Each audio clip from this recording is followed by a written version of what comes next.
Con la venia de los invitados, el embajador Jorge Abarca del Carpio y el ministro Hugo Pereira Plasencia, de las autoridades de la facultad y de cada uno de ustedes, asistentes, vamos a dar por inicio al evento en homenaje a la Cancillería de nuestro país, al evento titulado 200 años del Ministerio de Relaciones Exteriores del Perú.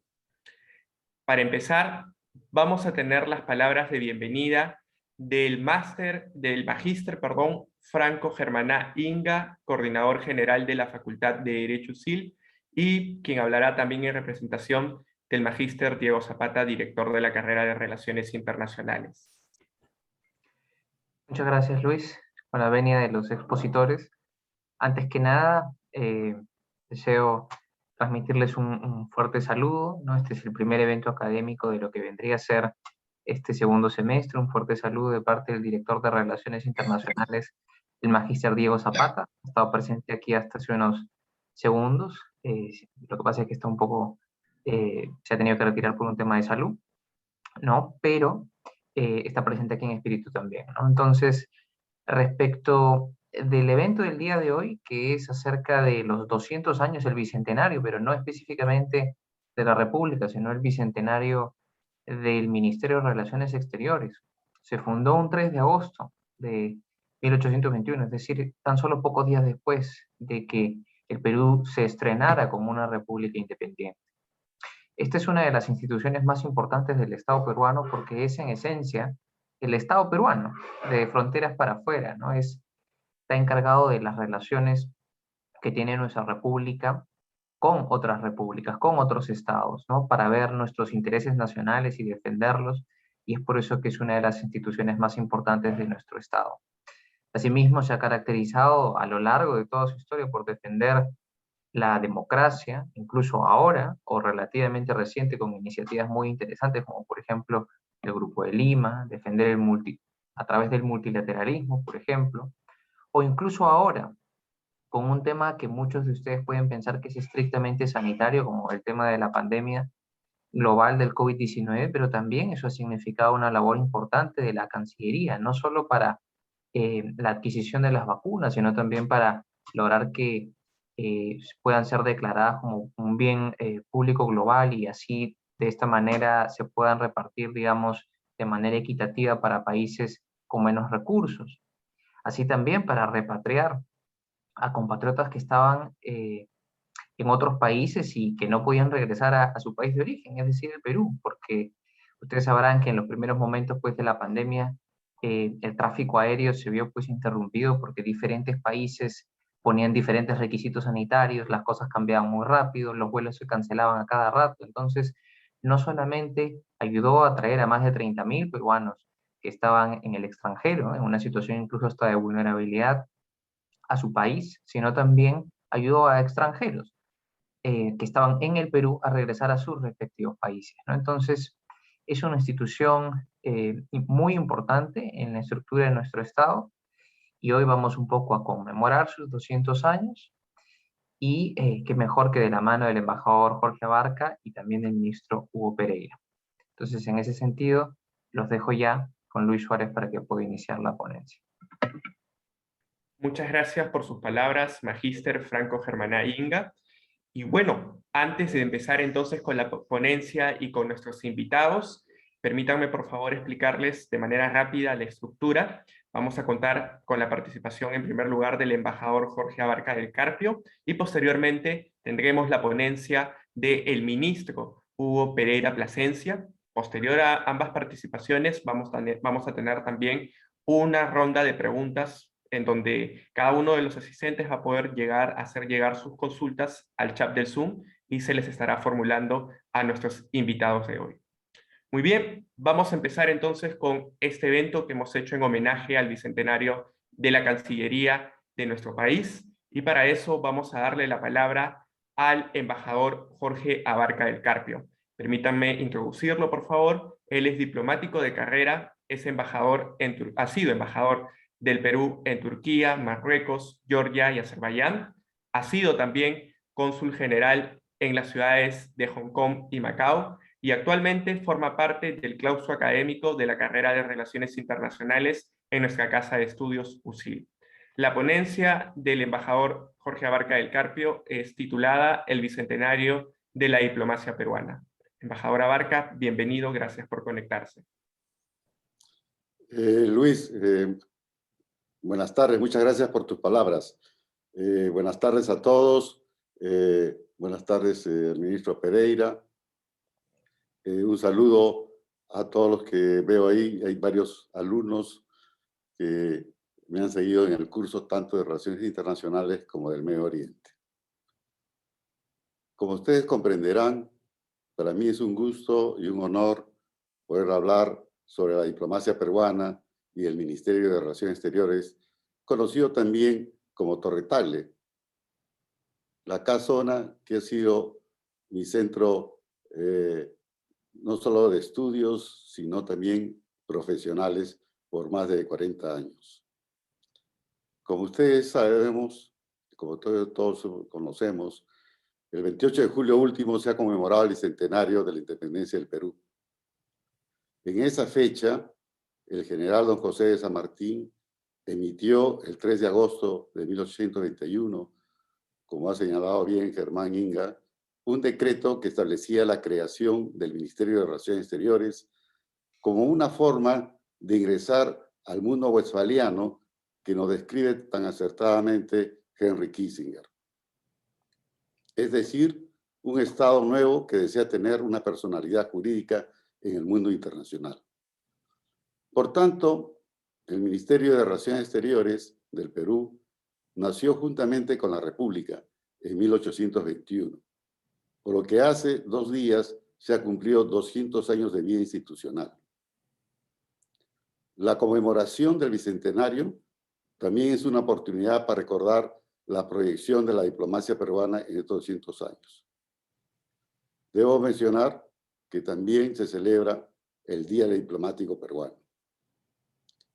En la historia republicana, el Ministerio de Relaciones Exteriores, más conocida como la Cancillería o Torre Tagle, como acabo de mencionar, ha sido un actor que ha defendido nuestro territorio, nuestra nación y la proyección de nuestro Estado en el concierto de las naciones. Es oportuno recordar que el 20 de abril de 1845, el general Ramón Castilla, como presidente del Perú, y el ministro de Relaciones Exteriores, José Gregorio Paz Soldán, formalizaron la organización de la Cancillería, con lo cual se le brindó una estructura básica que conservaría hasta principios del siglo XX. De esta forma, por primera vez se formulan los lineamientos de política exterior que conduciría la acción externa del Estado peruano, las mismas que permitiría al Perú asumir un liderazgo continental en diversos temas, lo que asentó las bases del prestigio de Torre Tagle. Es meritorio reconocer que el embajador Juan Miguel Bácula, en su monumental obra Perú entre la realidad y la utopía, 180 años de política exterior, publicado en el año 2002, nos introduce en el advenimiento del siglo XXI y nos lleva a la reflexión si seremos capaces de diseñar políticas para sumarnos al movimiento de la globalización y al mismo tiempo encontrar las mejores alternativas en la importancia de los adelantos de la tecnología.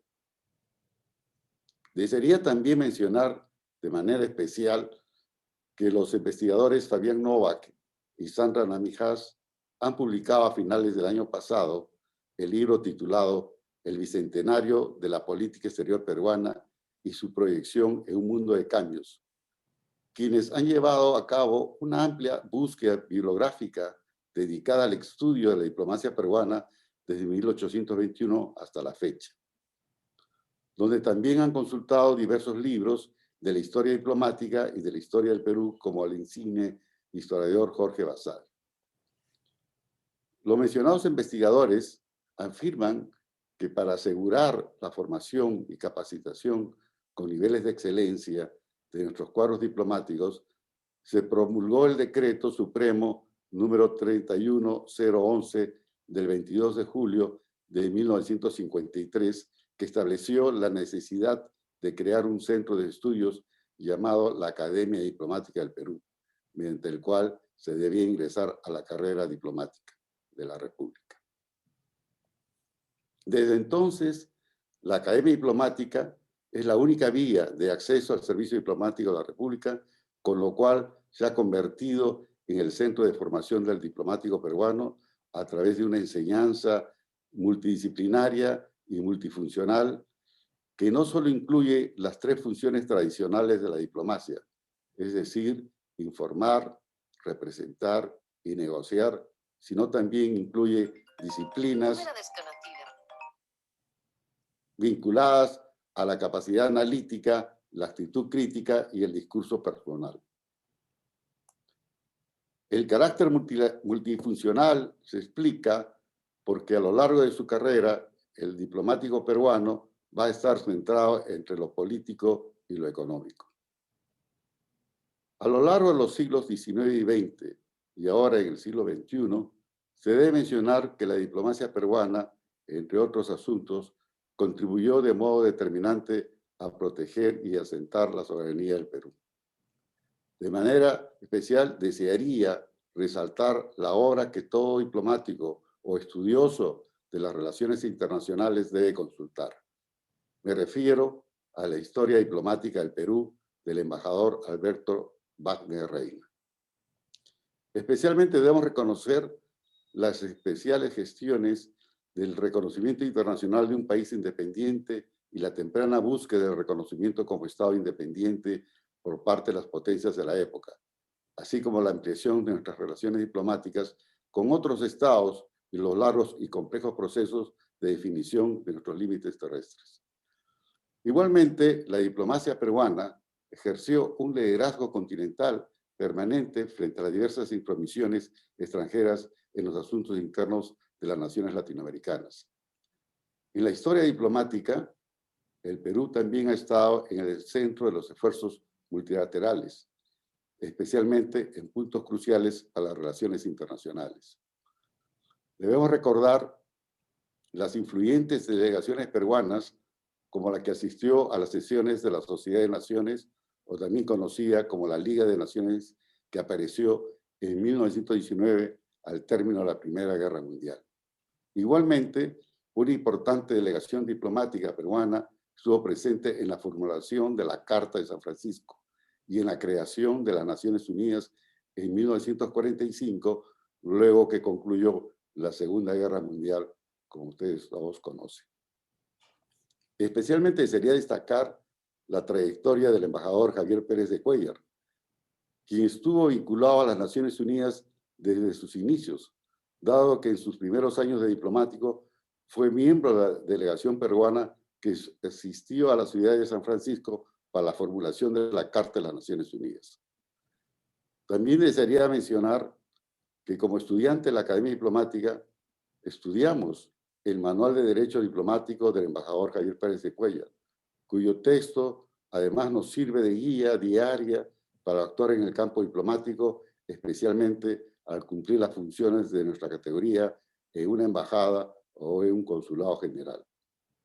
Además, el embajador Pérez de Cuéllar representa a una generación privilegiada de Torre Tagle, como los embajadores Carlos García Bedoya, Carlos Alzamora, Jaime Cáceres, Alfredo Ramos, Luis Chávez Godoy y otros, quienes supieron transmitir sus conocimientos y sus experiencias a las nuevas generaciones de diplomáticos.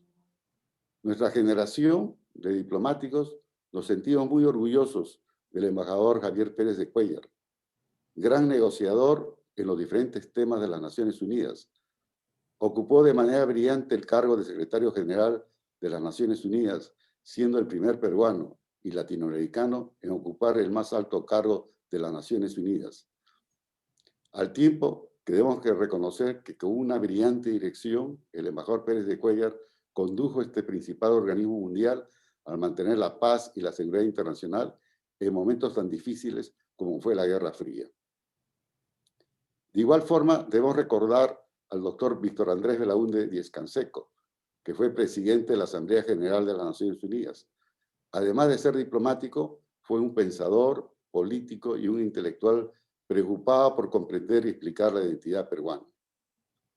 En este mismo sentido, debemos destacar la participación del Perú en los diversos procesos de cooperación e integración regional, así como en la construcción y fortalecimiento del multilateralismo y el inicio de la apertura económica y comercial, pasando por la negociación y la fijación de nuestras fronteras y hasta más tarde la reivindicación de la tesis de las 200 millas de mar territorial y la definición de los límites marítimos con el fallo de la Corte Internacional de Justicia La Haya, delegación que fue presidida por el ex canciller embajador Alan Wagner-Tizoc. En este proceso histórico, la diplomacia de Torre-Tale, como es conocida mundialmente, ayudó a ubicar al Perú en el mundo como un país pacífico y cooperativo, latinoamericanista, solidario a nivel regional a través de los congresos americanos del siglo XIX hasta los esquemas de integración del siglo XX, como la Comisión Permanente del Pacífico Sur, la Comunidad Andina, cuya sede se encuentra en Lima, el Tratado de Cooperación Amazónica, la Comunidad Sudamericana de Naciones UNASUR y la Alianza del Pacífico, así como de múltiples iniciativas regionales de concertación política, solución de crisis y defensa de la democracia, especialmente en el seno de la OEA. Dentro de este espíritu, queridos alumnos y asistentes a la conferencia de hoy día, en conmemoración a los 200 años de relaciones exteriores y del Día Diplomático, desearía mencionar que dentro de este espíritu debemos reconocer que la diplomacia peruana, a partir de 1970, ha generado los mecanismos de diálogo con múltiples socios, expandiendo la presencia peruana en Asia, África y el Medio Oriente. Así como también en el interés de buscar nuevos mercados para nuestros productos, al tiempo que han ido estableciendo acuerdos de libre comercio con las importantes economías del mercado mundial. Debemos recordar que a principios de la década de los 70, la Cancillería sufrió una importante transformación al diseñar una diplomacia que permitía al Perú ingresar al contexto de la Guerra Fría, al aplicar los principios de la coexistencia pacífica, con lo cual inició la apertura de relaciones diplomáticas con el bloque socialista, al establecer misiones diplomáticas en Moscú, Pekín y en otras capitales del Pacto de Varsovia. De esta forma, el Perú ingresó al contexto internacional del cual se había mantenido aislado e incluso estaba prohibido viajar a esos países desde la Segunda Guerra Mundial, cuando en nuestros pasaportes se incluía un sello donde se mencionaba que no se podía viajar a los Estados miembros del bloque soviético. Dentro de este contexto de la Guerra Fría, el Perú participó activamente en el movimiento de países no alineados y en el grupo de los 77. E incluso se llevó a cabo en Lima reuniones de ambos movimientos de forma exitosa. Igualmente, el Perú y la diplomacia peruana estuvo siempre en apoyo a la promoción del desarme y en la descolonización de los pueblos, la lucha contra el apartheid, la tesis de las 200 millas y el nuevo derecho del mar. Recordemos que el Perú declaró las 200 millas de mar territorial, siendo uno de los primeros países en el contexto internacional en delimitar su mar adyacente. Esta posición fue llevada con acierto y sobresaliente desarrollo diplomático por los embajadores Juan Miguel Bácula y Alfonso Arias Ereiber en la conferencia sobre el derecho al mar que había sido convocado por las Naciones Unidas. A título personal, desearía hacer un homenaje a los embajadores Bácula y Arias Ereiber, dado que fui parte de la delegación peruana a la Conferencia del Derecho del Mar de las Naciones Unidas. A este respecto, el embajador Juan Miguel Bácula, como presidente de la delegación peruana a la Conferencia del Derecho del Mar, escribió el libro El dominio marítimo del Perú, donde se explica que el mayor logro de las Naciones Unidas en el campo de la codificación y la creación jurídica ha sido la aprobación de la Convención sobre el Derecho al Mar. no solamente es el instrumento jurídico más importante que se ha elaborado desde la Carta de las Naciones Unidas, sino también es una obra monumental, dinámico a la cooperación entre las naciones.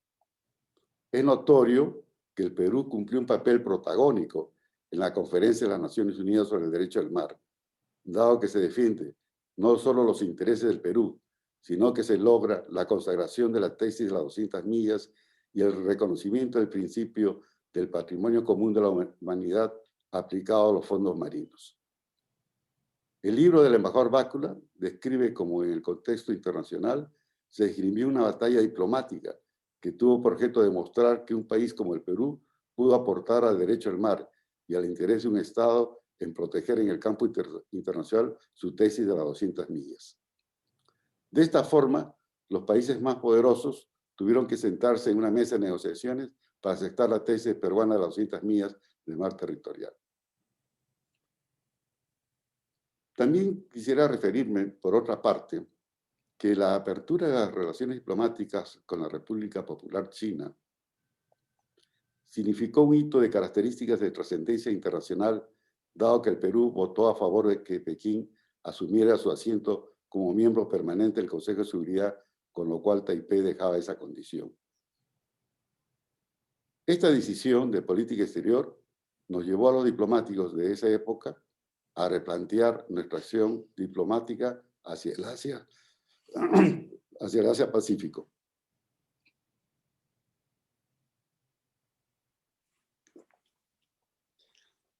De tal forma que los diplomáticos que servimos en el Asia, como en mi caso, en la Embajada Peruana en Pekín, nos sumergimos en el estudio y el futuro de esa región, en especial las acciones de la Asociación de Naciones del Sudeste Asiático, más conocido como el ASEAN.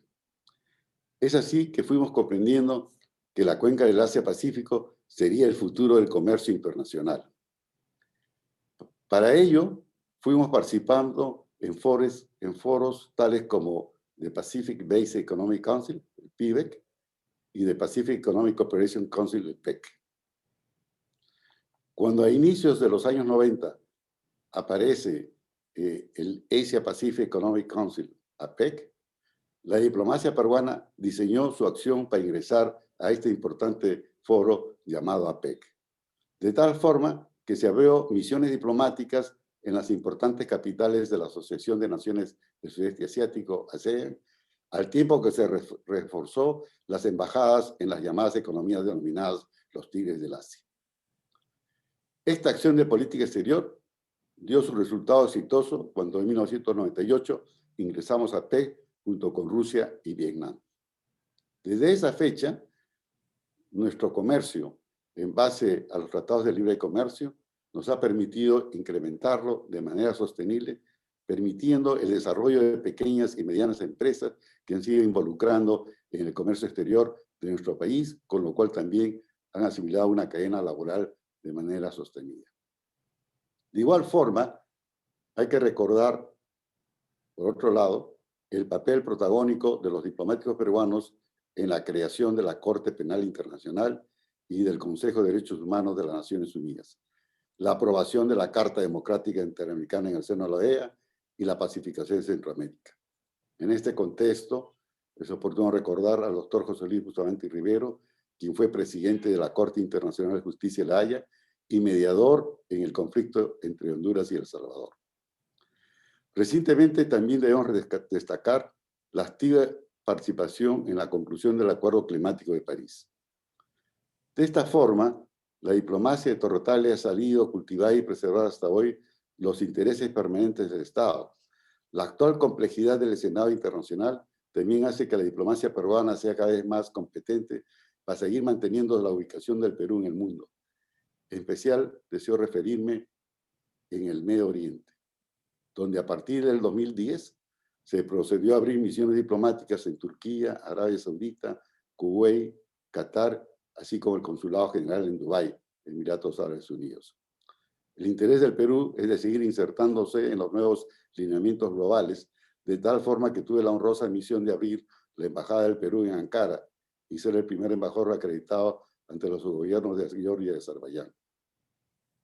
A fin de seguir entendiendo el bicentenario de la diplomacia de Torres Tagle, los invito a todos los alumnos, asistentes a este acto, a leer la reciente publicación del ex canciller, el embajador José Antonio García Belaúnde, titulada Dos siglos de desafíos en la política exterior peruana, en el que reflexiona sobre la conmemoración del bicentenario del Perú a partir de la labor de la Cancillería y de la diplomacia peruana, al tiempo que comparte una visión optimista de nuestro país, que al cumplir 200 años de su independencia, tiene una nueva oportunidad para decidir su destino tras esta terrible pandemia.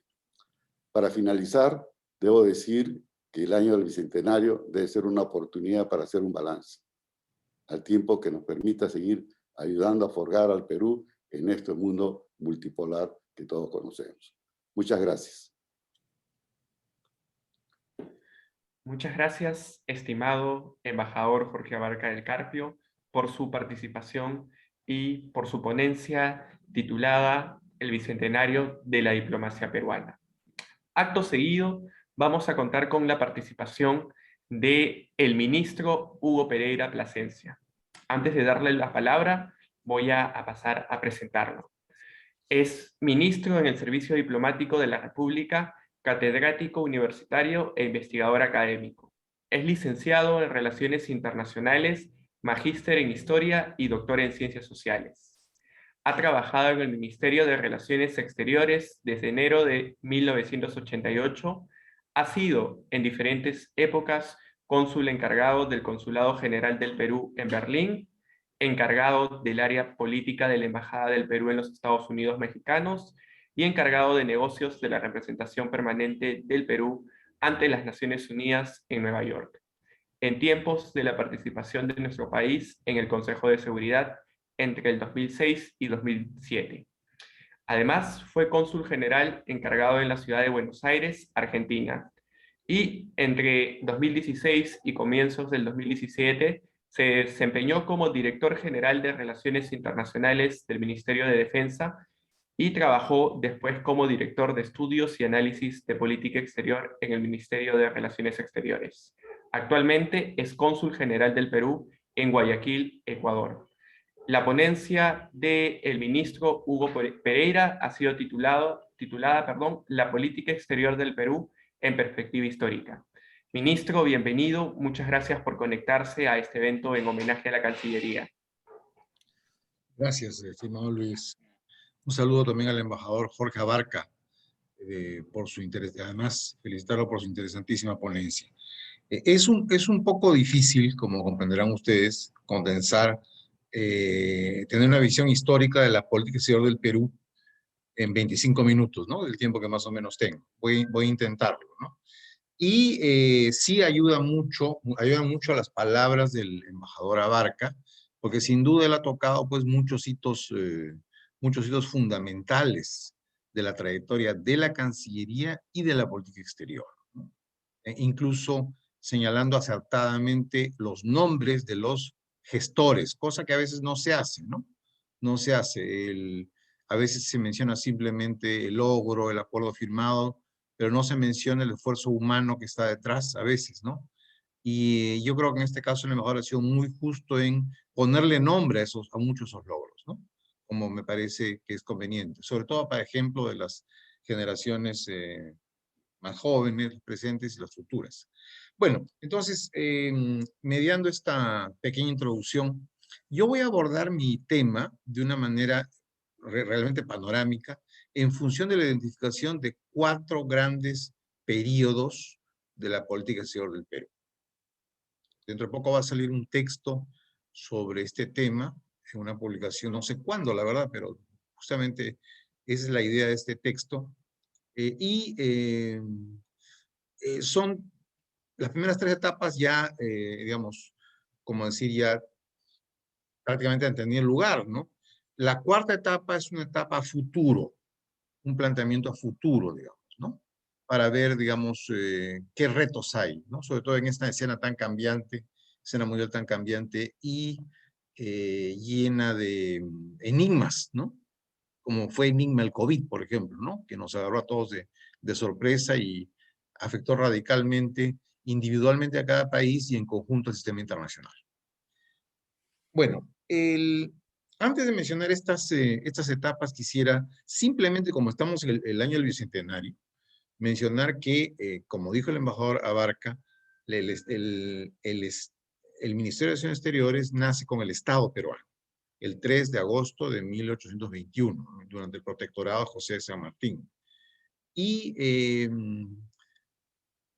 esta, a mi entender, va a parecer un poco herético lo que voy a decir, no es propiamente el inicio del Estado peruano, porque es un Estado que está, digamos, dirigido por un extranjero, para todo efecto práctico, ¿no? Y ojo, que el primer canciller fue un extranjero, fue un colombiano, ¿no? García del Río. Digamos que no es del todo un gobierno peruano, aunque jurídicamente San Martín presentaba esto así, ¿no? Como un primer gobierno peruano, pero estrictamente hablando no fue así. Yo prefiero remontarme a la inauguración del Congreso Constituyente de 1822, ¿no? Cuando realmente San Martín se va y deja el poder en manos del Congreso. Estamos hablando de personalidades como Luna Pizarro, José Faustino Sánchez Carrión, José de la Mar. Estos personajes son los primeros que van a tener las formulaciones iniciales de los intereses peruanos en el exterior, que es una manera de definir lo que es la política exterior. La proyección de los intereses del Perú en el exterior. Y en ese momento, los intereses eran pues bastante, eran pocos, ¿no? Primero el reconocimiento de esa entidad llamada República del Perú, ¿no? Y ya ya no iba a ser una monarquía, como quería San Martín, sino pasó a ser una república. El reconocimiento con Estados Unidos, sobre todo con Gran Bretaña, con Francia y con otros países. Bueno, el segundo punto fue la financiación. La financiación, ¿cómo nace el Estado? El Estado nace con recursos. Y el Perú, pues, tuvo una guerra de independencia muy destructiva, ¿no? Entonces, aparece el primer empréstito con los británicos. Un empréstito que va a gestionar el Congreso, pero va a recibir José de la Rivabuero, el primer presidente propiamente dicho del Perú. Y tenemos también, aparte de eso, la lucha por hacer una independencia propia, una independencia peruana, ¿no? Y eso es algo que olvidamos los peruanos. Nosotros lo intentamos no solamente en la época del dominio del Congreso, sino también el dominio Rivabuero. Pero por diferentes razones que no cabe detallar aquí, principalmente la fortaleza del bando realista en el sur del Perú, no se pudo hacer. Y esto condujo a la intervención colombiana, ¿no? La intervención colombiana en el Perú. Una intervención que debe verse exactamente como, digamos, la intervención de Estados Unidos en Irak a comienzos de este milenio, ¿no? Exactamente, o sea, en el lenguaje de relaciones internacionales es eso, ¿no? O sea, los pueblos no se dan abrazos, ni besos, ni se dan palabras digamos, como si fueran seres humanos. Los estados son estados, y por lo tanto tienen intereses, ¿no? Entonces, se produjo la intervención colombiana, la independencia por este medio, y la dominación bolivariana, que fue muy dura, ¿no? Duró hasta 1826, y recién en 1827 aparece el Perú con su perfil inicial definitivo, es decir, un Perú esencialmente correspondiente al territorio del virreinato en 1809, menos Guayaquil, pero más Maynas, más Jaén, menos Guayaquil, más Jaén.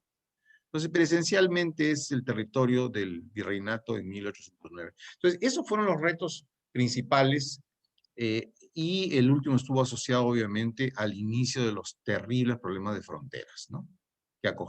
Que acongojaron al Perú hasta 2014, en que se fijó la última frontera marítima con Chile, ¿no? Un larguísimo proceso que tuvo, digamos, tuvo momentos de avance y retroceso, ¿no?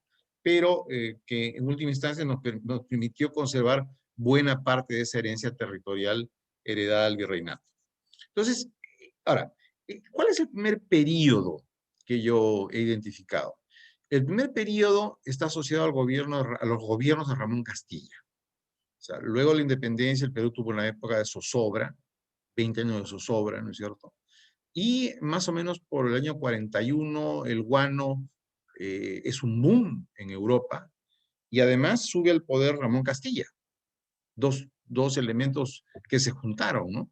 Entonces, de esa época surge una política exterior muy, muy fuerte que tuvo, digamos, una vertiente de defensa de la soberanía, fortalecimiento naval, ¿no? De defensa de la Amazonía, de las Islas Guaneras, pero también de solidaridad continental. De hecho, Castillo convoca el primer Congreso americano, ¿no? Es un momento del llamado americanismo, de enorme prestigio del Perú. Yo los invito a ustedes a ver el New York Times en versión digital y ver cuántas menciones hay sobre el Perú en ese tiempo, ¿no? O sea, para Estados Unidos la importancia del Perú en ese momento era muy grande, por ejemplo, ¿no?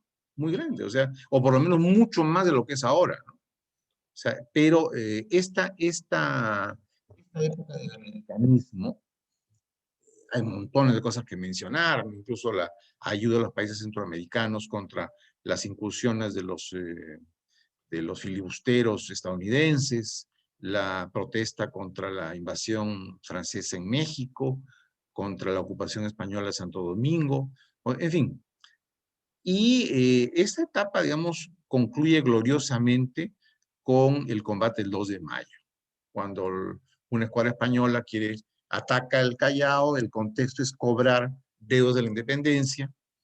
Al final se produce pues este combate que en realidad es, para la joven república es muy glorioso, ¿no? Porque representa una defensa de su soberanía ante esa arrogancia europea, ante esa arrogancia de las potencias de la época, porque una cosa eran Francia, el Reino Unido, lo que ahora es el Reino Unido, y lo que después era Alemania en el siglo XIX, y otra cosa es lo que son ahora. O sea, eso hay que tenerlo muy claro, ¿no? O sea, son naciones completamente diferentes, ¿no? En esa época estamos hablando de un mundo darwiniano, un mundo donde todo se decide por la violencia.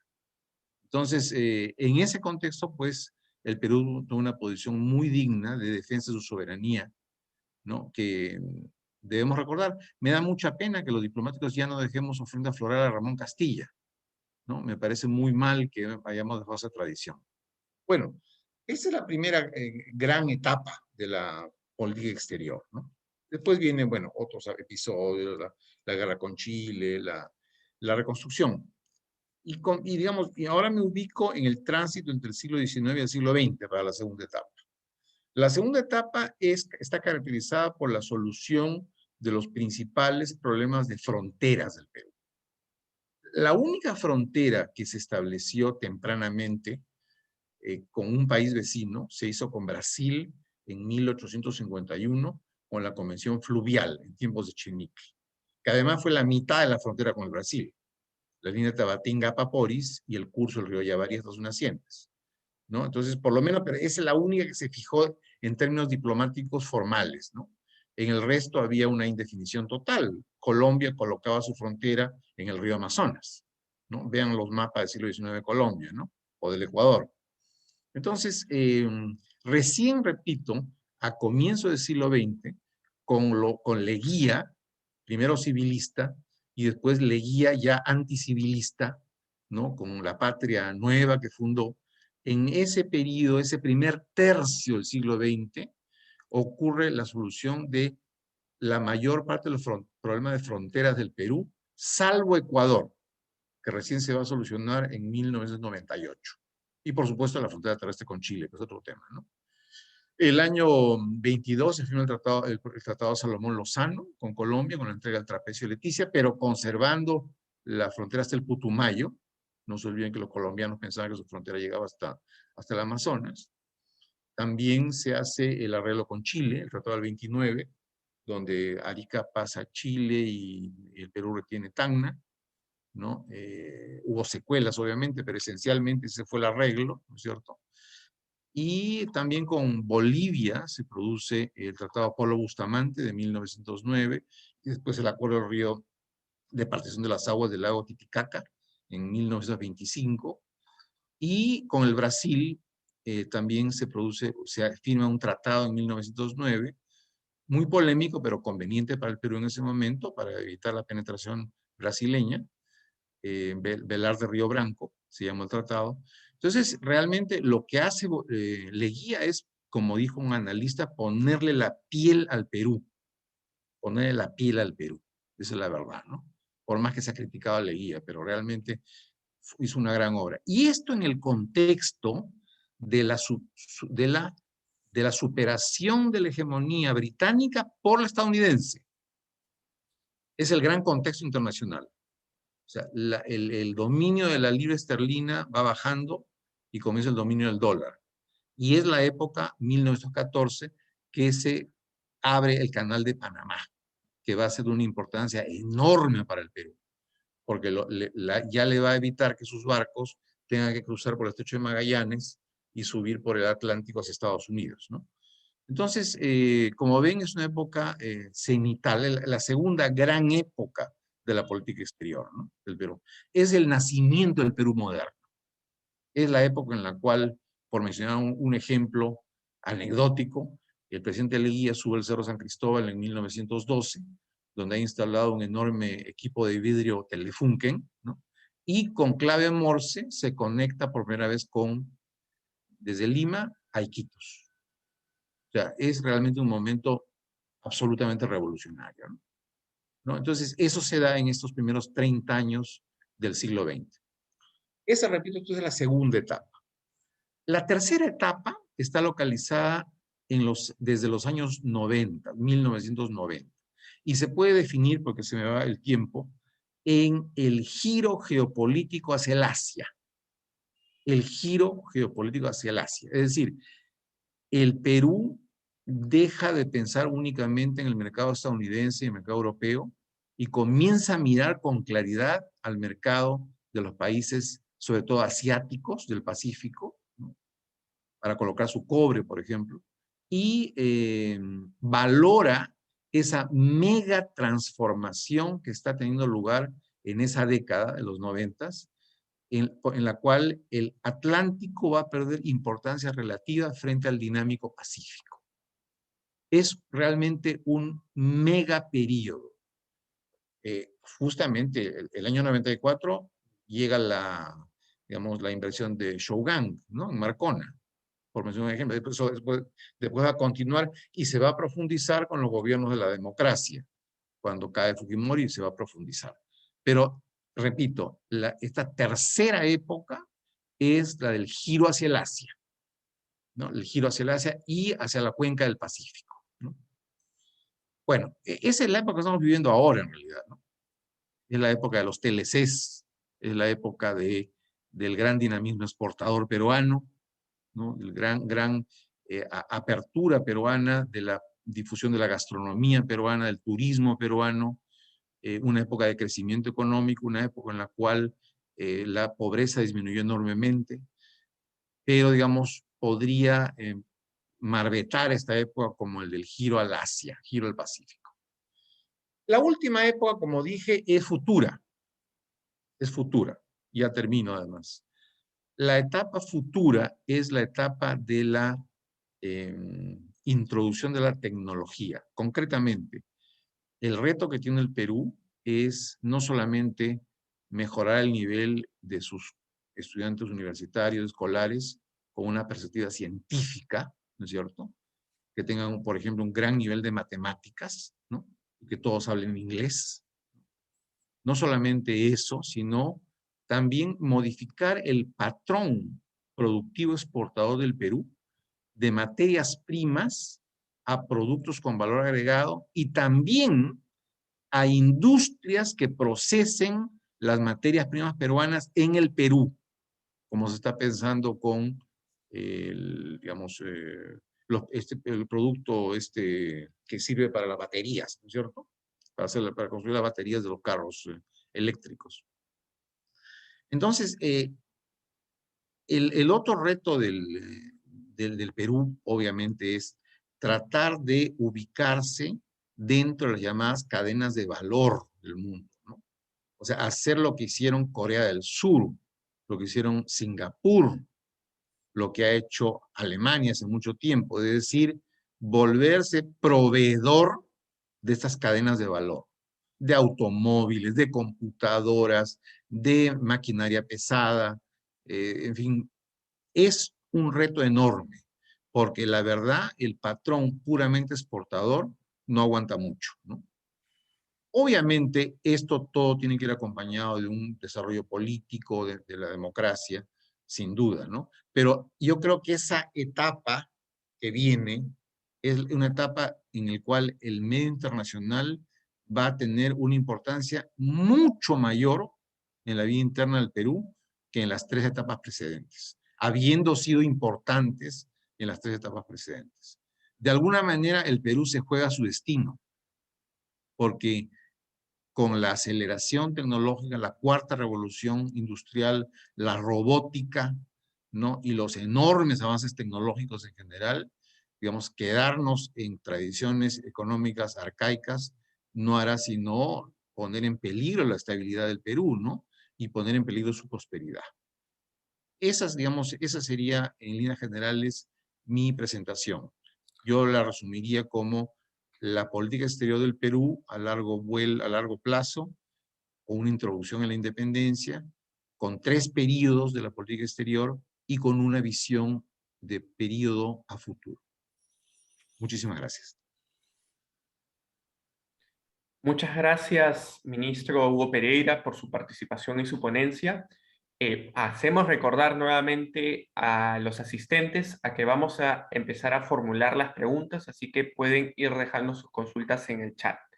Bien, ya me llegó 2 preguntas, no indican para qué ponente, así que se las voy a plantear tanto al embajador Abarca como al ministro Pereira, y son las siguientes. Muy bien, la primera es formulada por nuestro alumno Raúl Bes e indica lo siguiente: la importancia de las relaciones con Estados Unidos se podrían ver opacadas por el Smart Power que aplica China a través de las inversiones. Las empresas mineras en el Perú han pasado del capital estadounidense al chino, como el caso de Shougang, así como los proyectos de los puertos de Chancay e Hilo. En nuestra historia ya hay un precedente en donde Estados Unidos le quita el protagonismo a Reino Unido. Bien. Cedo entonces la palabra al ministro Hugo Pereira y después al embajador Abarca. Embajador, ¿desea hablar el embajador primero? No, sí, adelante, por favor. Bueno, a ver, entonces yo tengo algunos planteamientos claros sobre esto, ¿no? Lo primero que hay que hacer es tratar de vislumbrar qué va a pasar en el futuro en la arena internacional. Eso es crucial. ¿Qué va a pasar? Porque hay unos que dicen, no, la China, como tiene digamos, problemas con su gobernanza interna, va a terminar estancándose y al final va a continuar el predominio de Estados Unidos. Esa es una teoría.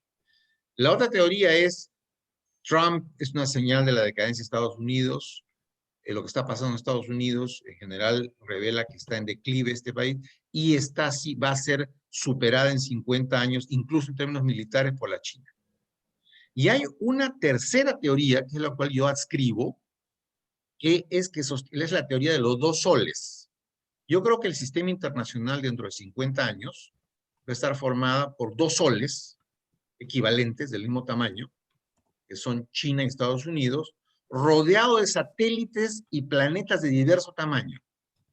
Ahí está la Unión Europea, está Rusia y su alianza de países, está Indonesia, está la India, está Canadá, está Australia, está Singapur, Indonesia, y tal vez, bueno, nosotros también, pero no sé con cuánto peso, digamos, ¿no? Con cuánto peso, ni siquiera me lo puedo garantizar para el Brasil y México, ¿no? No sé qué peso tendrá, pero algún peso va a tener, por cierto, ¿no? Pero digamos, es los 2 soles con una corte de satélites y de planetas mayores y menores. Entonces, el supuesto mío es que yo parto del tercer escenario. Yo parto del tercer escenario. Y si es así, la política exterior del Perú tiene que mantener su patrón plural, ¿no?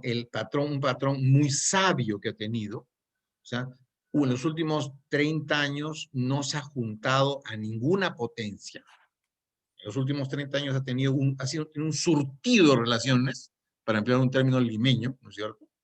Piensen ustedes en las Fuerzas Armadas, por ejemplo. La Marina tiene mucho material estadounidense, la Fuerza Aérea tiene mucho material francés y también exsoviético y ruso, ¿no es cierto? Ahora está comenzando a entrar el material israelí, el material chino. O sea, tenemos una canasta, por no hablar de los temas económicos de exportación, ¿no? Lo cual me parece algo, no sé cómo se concibió esto, pero si se concibió conscientemente fue algo genial, ¿no? Definitivamente. El carácter plural de la política exterior del Perú. Ahora, este carácter plural puede evolucionar y adaptarse a esta situación de los dos soles y los planetas. Puede adaptarse. Es decir, tratar de colocarse en una instancia que le permita aprovechar la rivalidad entre Estados Unidos y la China, ¿no? Nosotros, por ejemplo, tenemos un patrón de política exterior occidental.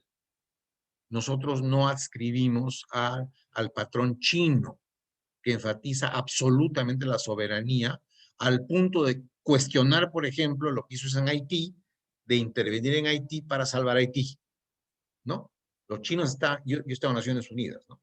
Los chinos cuestionaban radicalmente eso, porque su posición es de absoluto, quizás exagerado sentido de defensa de la soberanía. Por otro lado, nuestro molde es internacionalmente proyecta democracias. Nuestro molde es occidental, es europeo, ¿no? Con toques andinos, obviamente, pero esencialmente occidental. Entonces, ante una posible amenaza de China de querer revertir eso en Latinoamérica, cosa que hasta ahora no ocurre, por cierto, porque son muy respetuosos, ¿no? Estados Unidos puede tomar cartas en el asunto, porque le interesa tener países con visiones políticas afines, ¿no? Y también por otro lado, con el cobre, si el mercado chino sigue subiendo en este momento, la mitad de la fundición de cobre del mundo, la mitad se hace en China, la mitad. Si esto sigue progresando en el futuro, pues nos conviene pegarnos en eso a la China, ¿no es cierto? Porque la China es nuestro principal comprador de cobre. Nuestro deber es darle mayor agregado al cobre, por cierto, como dije, pero esencialmente el socio sería la China, ¿no? Entonces, hay posibilidades de ubicarse de tal manera que el Perú pueda, quizás aprovechar es una palabra fea, pero situarse en esta rivalidad entre dos superpotencias, ¿no? Y de paso, aprovechar lo que ofrecen los demás planetas, ¿no es cierto? Que son un montón. ¿Cómo será la India en el futuro? ¿Cómo será la India en el futuro? ¿Cómo será Indonesia en el futuro, potencia naval? O sea, hay un gran panorama enfrente de nosotros. Entonces, la respuesta sería que tenemos que adaptarnos a este predominio equilibrado entre China y Estados Unidos que se avisora para el futuro. Eso podría decir. Muchas gracias, ministro Pereira. Embajador Abarca, ¿de repente desea agregar algo más? Sí, gracias. Sí. Bueno, como ustedes saben, tengo la experiencia de haber pasado por China y Hong Kong, ¿no? O sea, Pekín y Hong Kong, el Asia. Y indudablemente la pregunta creo que está muy bien planteada, porque últimamente se ha hablado mucho de esta guerra fría tecnológica, se le dice, o sanitaria, entre Estados Unidos y China. Y se ha usado el término de guerra fría, a veces no muy bien, algunos sostienen que no está de acuerdo como fue realmente la Guerra Fría, pero sí tiene un elemento importante, ¿no? De buscar de que fue un sistema bipolar, ¿no? De dos superpotencias que se manejó las relaciones internacionales a partir del término de la Segunda Guerra Mundial y que a partir del año 50, como todos ustedes saben, se inició la famosa Guerra Fría hasta que desapareció la Unión Soviética. Dentro lo que siempre se comenta, lo que dijo Francis Fukuyama, el fin de la historia, cuando ya no hay más Unión Soviética, dice ya la democracia liberal ha ganado y vamos a seguir adelante. Y ahora que aparece la presencia de China, un desafío geopolítico como el socio que era al inicio, que tenía el interés de acercarse a Estados Unidos para compartir la tecnología y el comercio. Yo he sido testigo del cambio de China hacia la apertura al occidente. Yo cuando llegué a Pekín estaba terminando la guerra cultural y indudablemente Deng Xiaoping asumía con esas palabras que me gustaría recordarlas ahora: no importa el color del gato, lo importante es que case ratones. Eso siento un pragmatismo económico, político y geopolítico. Esto ha determinado que pasando los 30 años, China empiece ahora a pensar que sí es una potencia, que quiere dominar los ciertos espacios geopolíticos que existen. Y yo quisiera recordar, y también mis alumnos que están presentes, a Joseph Nye, ¿no? Que habla, precisamente han mencionado del Smart Power, y que esto nos lleva a que son tres tableros de ajedrez, ¿no? Un primer tablero de ajedrez donde solo hay una superpotencia, que es Estados Unidos, donde el hard power y el soft power funcionan efectivamente en esa mezcla del Smart Power de dominar todos los espacios. No hay otra superpotencia como Estados Unidos. En un segundo tablero podríamos encontrar, sí, una equivalencia comercial, ¿no? Donde estaría China, la Unión Europea, y solamente Estados Unidos y otros actores comerciales encaminados en la misma idea, como puede ser Rusia. Y un tercer tablero de ajedrez donde están los actores no estatales y las empresas transnacionales que actúan, donde dice Joseph Nye que no existe pues ni potencia ni superpotencias, sino existen actores en determinados campos. ¿Esto a qué nos lleva? A que es muy difícil que China, por más poder económico, por más que no tiene la tecnología, además que tiene Estados Unidos y la Unión Europea, logre superarlos. Superará en el comercio o lo igualará, pero no lo va a igualar como una superpotencia. Y yo siempre he sostenido que China es una potencia con pies de barro.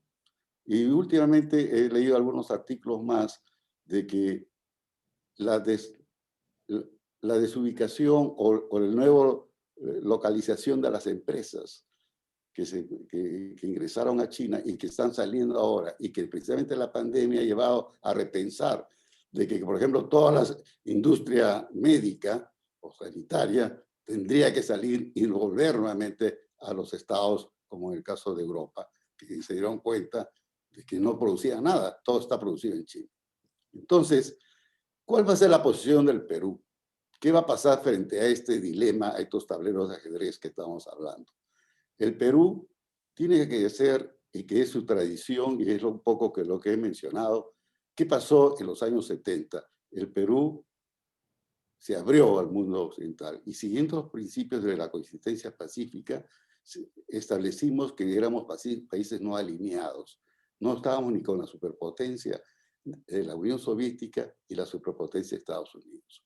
Y ese ha sido nuestro accionar en los últimos 50 años. Definitivamente, frente a este equilibrio de que se produciría entre Estados Unidos y China, que como estoy explicando, China no lo va a lograr alcanzar a Estados Unidos, ni siquiera a la Unión Europea. Esto va a hacer de que el Perú nuevamente se idee una especie de no alineamiento frente a estas dos potencias. Ya en algunos conversatorios que ha realizado la Universidad de San Marcos y otros institutos que están vinculados a las relaciones internacionales, se está hablando de esta idea, ¿no? De tener el Perú una visión no alineada, un nuevo concepto, o sea, actualizar el no alineamiento a los días de hoy. Y eso es lo que estaríamos enfocando. Eso es lo único que quería agregar. Gracias. Muchas gracias, embajador. Bueno, ya estamos llegando a la recta final de la ponencia. Quiero poder plantearles una última consulta que nos llegó hace unos minutos al interno y es la siguiente. ¿Cuáles serían las principales repercusiones si nuestro país opta por dejar de ser parte de los diversos tratados de libre mercado, de libre comercio, perdón? Bueno, me parece que los últimos discursos que han habido con motivo del nuevo canciller y el relevo de los cancilleres, el relevo del viceministro, que es también el jefe del servicio diplomático, no se ha hablado de dejar los TLCs. Al contrario, se ha hablado de la apertura precisamente económica y reforzar, por ejemplo, la Alianza del Pacífico. Yo creo que el esfuerzo que se ha llevado en los últimos 30 años de tratar de consolidarnos en esta acción hacia el exterior a través de los TLCs ha sido muy beneficioso al país. Sería muy difícil dejar estos acuerdos porque nos estaríamos aislando nuevamente del mundo globalizado y segundo, caeríamos en una depresión económica feroz. Esa es una visión muy personal. Gracias. Gracias, embajador. Ministro Hugo Pereira, de repente tendría algo más que comentar. A ver, sobre este tema yo estoy totalmente de acuerdo con el embajador Abarca. Yo pienso exactamente igual, pero yo añadiría algo más. O sea, digamos, este gobierno no solamente, yo creo que mantener, ¿no?, la proyección económica del Perú, los TLCs, pero hay un elemento del cual no se habla mucho, que es la dimensión andina de la economía. No olviden ustedes cuando el presidente Castillo dio su discurso, ¿quiénes estaban de presidentes? Estaba algún representante de Estados Unidos, estaba algún representante de Rusia, estaba algún representante, qué sé yo, de, no sé, de México, ¿no? Ahí estaba el colombiano, estaba el boliviano, estaba el chileno, ¿no es cierto? Estaba el boliviano. Entonces, el ecuatoriano, Lazo. O sea, eso no es gratuito, no es gratuito, ¿no? Y yo me he sensibilizado mucho con el tema por mi trabajo como cónsul en Guayaquil, que nos pasa a veces a los diplomáticos, ¿no? Concretamente hablando, yo creo que este gobierno va a potenciar el valor económico de nuestras transacciones con esos países. ¿Por qué razón? Porque, por ejemplo, a la China exportamos mucho en valor, muchísimo en valor, ¿no? Pero básicamente es polvo de cobre. Básicamente es polvo de cobre. ¿Cuánto será? 2/3, ¿no? Por lo menos, ¿no? En cambio, a Colombia, a Bolivia, a países de ese tipo, exportamos productos con valor agregado. Por ejemplo, ropa, confecciones, maquinarias. Aquí en Manta, en Ecuador, me visitó un pescador peruano que vive en Manta, y yo le dije, ¿y su maquinaria cómo tienen problemas? No, absolutamente, porque todas las máquinas son peruanas. ¿Cómo? No entiendo lo que me dice. Las máquinas de pesca. Sí, claro, por supuesto. Las máquinas, nos ofrecieron productos chinos, pero era un problema porque cuando había que pedir repuestos era oneroso traerlos, y cuando se pedía un especialista para que venga a reparar las máquinas era carísimo. En cambio, al Perú lo tenemos al lado. Entonces, cualquier problema que haya, agarra un técnico peruano, paga sus $500, se sube a un avión y está en horas en Manta, ¿no? Entonces, hay un mercado importante en nuestro entorno andino, ¿no? que a veces no se valora por el hecho de que colocamos ahí mucho producto con valor agregado. Eso quería destacar. Además de la importancia del turismo, ¿no? Antes de la pandemia, los dos primeros países que colocaban turistas en el Perú eran Chile y el Ecuador, siendo Estados Unidos muy importante, ¿no? Siendo Alemania muy importante. Pero los dos grandazos eran Chile y el Ecuador. Lógico, pues. Es perfectamente lógico. Porque les sale más barato, está más cerca, tienen muchas cosas que ver, ¿no es cierto? Para un gringo o un alemán ir al Perú es pues, a la punta del cerro. Los que hemos vivido en Alemania y habíamos hablado con los alemanes, con el vendedor de periódicos, me dicen, Perú es como los Himalayas, ¿no? Entonces, así lo ven. Y así de aislados estamos en la mente de muchos europeos, ¿no? En cambio, para los latinoamericanos, el Perú es un país más próximo, ¿no? Entonces yo creo que con esa, mantengo lo que dice el embajador, pero añadiría esta dimensión justamente pensando en las últimas declaraciones de política exterior del señor canciller. Muchas gracias, ministro Hugo Pereira. Así también, gracias, embajador Jorge Abarca del Carpio. Y bueno, debido a la hora, de esta manera vamos a dar por finalizada este evento en homenaje a los 200 años del Ministerio de Relaciones Exteriores del Perú y extendemos nuevamente el agradecimiento al embajador Jorge Abarca del Carpio y al ministro Hugo Pereira por sus disertaciones y también por dar respuesta a las preguntas de cada uno de los alumnos. Muchas gracias a nombre de la carrera y también a nombre del director, el magíster Diego Zapata, y de la Facultad de Derecho. Gracias y hasta una próxima oportunidad. Gracias, embajador. Gracias, ministro. Hasta luego, embajador. Gracias, Luis. Hasta luego, Gracias adiós. por todo. Adiós a todos. Sí. Hasta luego.